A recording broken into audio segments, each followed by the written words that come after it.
Assalamualaikum warahmatullahi wabarakatuh. Saya Renal Saputra Batiar dari Ketua Kelompok 1 KKN Desa Gandusari mengambil video keluarga Musalahat dengan narasumber Bapak Tarmuji selaku Kaur Perencanaan Desa di Desa Gandusari. Kenapa saya mengambil beliau sebagai narasumber? Karena saya melihat dari sisi keluarganya termasuk keluarga sejahtera.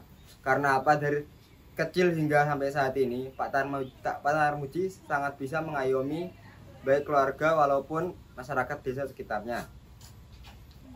Dimulai dari kisah kecilnya yang sudah berjuang mulai dari kecil hingga beliau masuk kepada fase-fase dewasa saat seperti ini. Mungkin itu saja yang bisa saya sampaikan pada keterangan dari video keluarga Musalahat kelompok kami. Cukup sekian. Wassalamualaikum warahmatullahi wabarakatuh.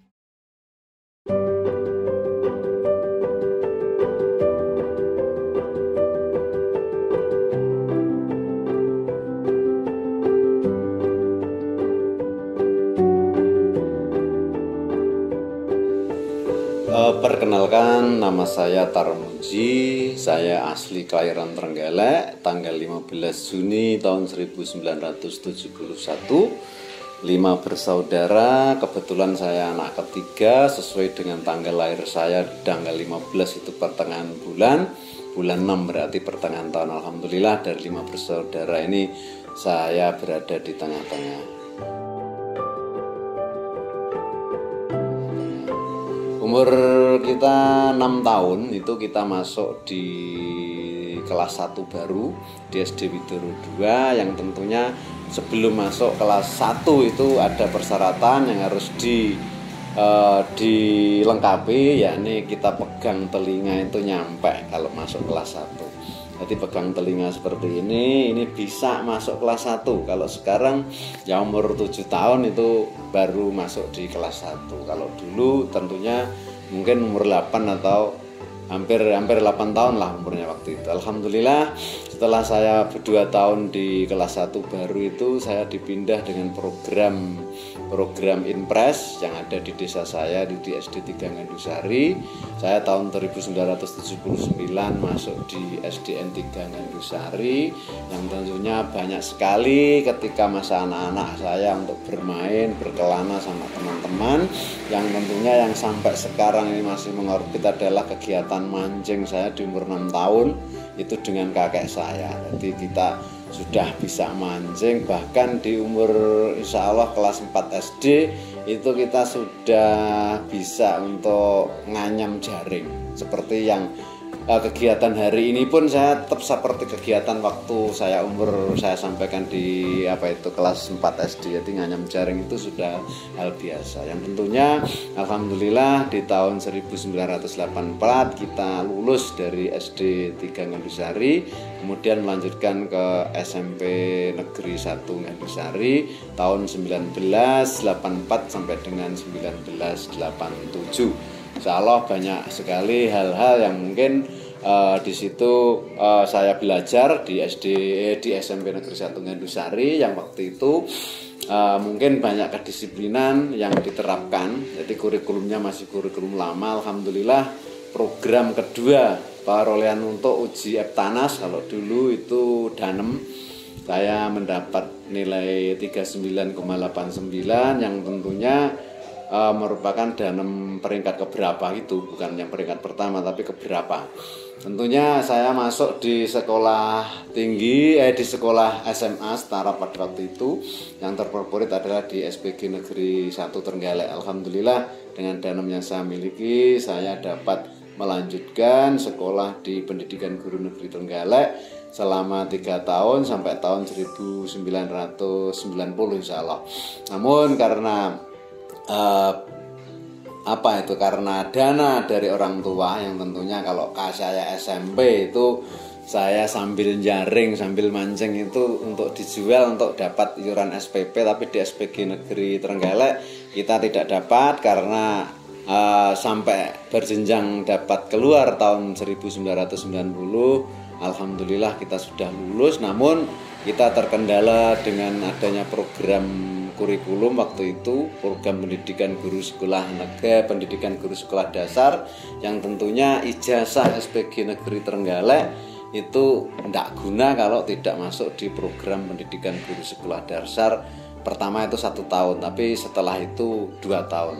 Alhamdulillah, karena keterbatasan orang tua, kita cuma ditakdirkan sekolah untuk lulusan SPG Negeri Trenggalek setaraf dengan SLTA.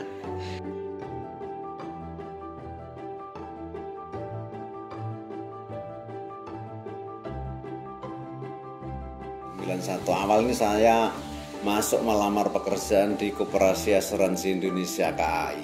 Waktu itu saya cuma BEM yang berjuang di KAI itu 6 bulan. Jadi ternyata kita harus pandai-pandai untuk berkolaborasi jadi marketing mencari nasabah. Kemudian tahun 92 awal itu saya berangkat ke Banyuwangi dengan teman-teman itu melamar pekerjaan. Jadi selama 2 tahun saya untuk operasional di tambaknya. Setelah itu saya diangkat menjadi satpam, nanti petugas keamanan pada waktu itu tahun 92 sampai 97. Ketika itu saya sudah insya Allah digaji 75.000. Kemudian setelah itu saya pulang ke rumah, pulang kampung ini tahun 97. Kemudian saya berkarir lagi ini ke Kalimantan, keluar Jawa. Kalimantan Barat itu ketepatan di suku Dayak, tempatnya di Jungkal, Kalimantan Barat.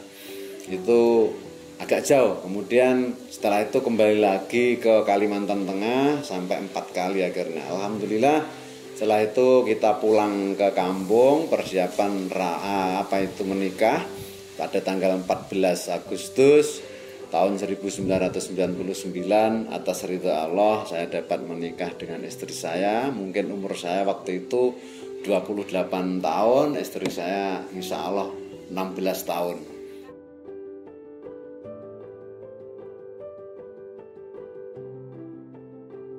Di tahun 1998, sebelum 99 saya menikah, itu saya pergi merantau ke Kalimantan Tengah, yang tentunya untuk mencari modal persiapan nikah tahun 99.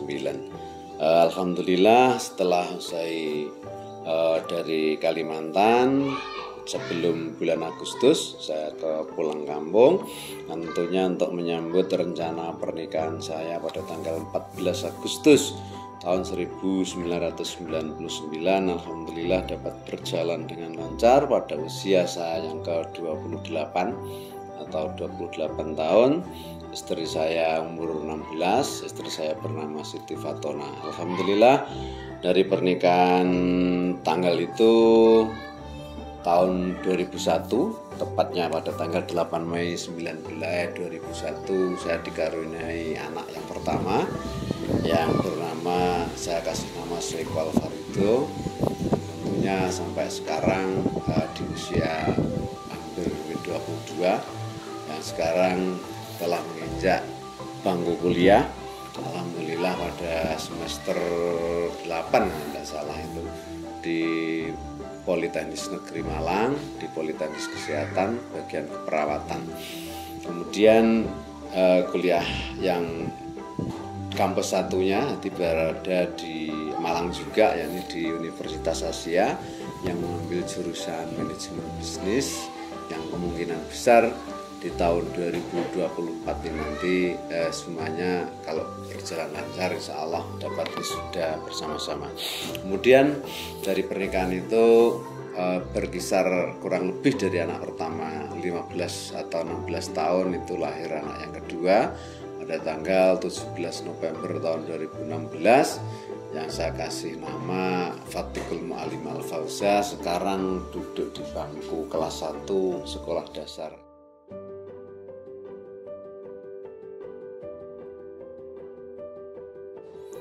Menyangkut karir saya sampai sekarang, mulai tahun 2023 di desa itu ada program penyaringan BPD, Badan Perwakilan Desa. Kalau dulu itu yang prosesinya adalah melaksanakan pemilihan.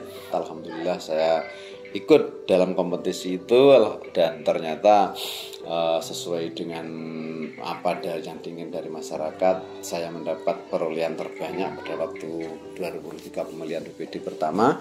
Alhamdulillah mulai 2003 sampai dengan sebelum saya habis masa jabatan, alhamdulillah sampai tahun 2007 itu dari kegiatan Mudin ini saya sudah 5 tahun berjalan. Kemudian ada penyaringan, pada waktu itu pelaksana teknis. Saya alhamdulillah dimutasi sama-sama pelaksana teknisnya. Kalau di kematian itu saya pelaksana teknis, petugas kematian. Terus yang kedua saya diangkat menjadi pelaksana teknis Joko Tirto, yang intinya adalah seorang perangkat desa yang tugas dan wewenangnya sebagai teknis dalam pengelolaan air. Artinya pengelolaan itu mulai daripada sanitasi di sekitar saluran lingkungan masyarakat se-Desa Gandusari. Juga ketepatan pada waktu itu saya juga menjabat sebagai ketua HIPA, Himpunan Petani Pemakai Air, yang konon langsung berjalan dirubah sekarang menjadi P3A, Perkumpulan Petani Pemakai Air. Insya Allah sampai hari ini saya tetap menjabat ketua, yang insya Allah ini sudah formalnya, secara formalitasnya sebagai ketua P3A ini sudah berbadan hukum. Alhamdulillah di desa berjalan 5 tahun. Pada tahun 2010 ini saya dengan LSTK baru, dengan peraturan yang terbaru SLTK, ini saya dimutasi di Kaur Perencanaan, jadi kepala urusan perencanaan sampai sekarang. Jadi mulai 2010 sampai tahun 2024 hari ini saya menjabat sebagai kepala urusan perencanaan. Dan mulai tahun 2017 program pemerintah program nasional ini menyangkut operator pengelolaan keuangan desa, ini saya menjabat sebagai operatornya.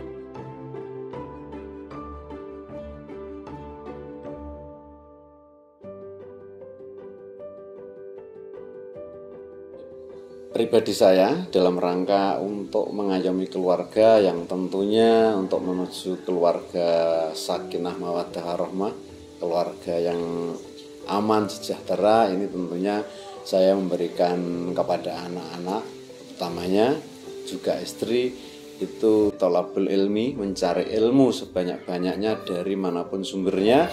Dan pesan-pesan atau amanat dalam keluarga maslahah tentunya adalah tetap saya arahkan untuk tetap thalabul ilmi sebanyak-banyaknya. Artinya itu ilmu yang diperoleh dapat bermanfaat kepada orang lain, yang tentunya semuanya adalah untuk kemaslahatan kesemuanya, baik secara keluarga maupun secara pribadi, maupun nanti kalau ke depan berkeluarga, artinya sebagai dasar pondasi dalam rangka untuk membentuk keluarga sakinah mawaddah warahmah atau keluarga maslahah yang saya sampaikan di atas. Pesan di keluarga maslahah tetap menjaga sholat 5 waktu yang tentunya itu, kemudian menuntut ilmu dengan sebanyak-banyaknya dan setinggi-tingginya, kemanapun jauhnya ilmu apapun bentuknya, yang penting dapat bisa memberikan manfaat kepada orang lain, atau mungkin dapat berkenan memberikan hal-hal yang positif untuk orang lain, yang tentunya secara pribadi juga lebih bermanfaat, lebih berbarokah, yang tentunya terakhir dapat untuk mendharmakan diri kepada negeri ataupun Ibu Pertiwi, itu yang terakhir kali.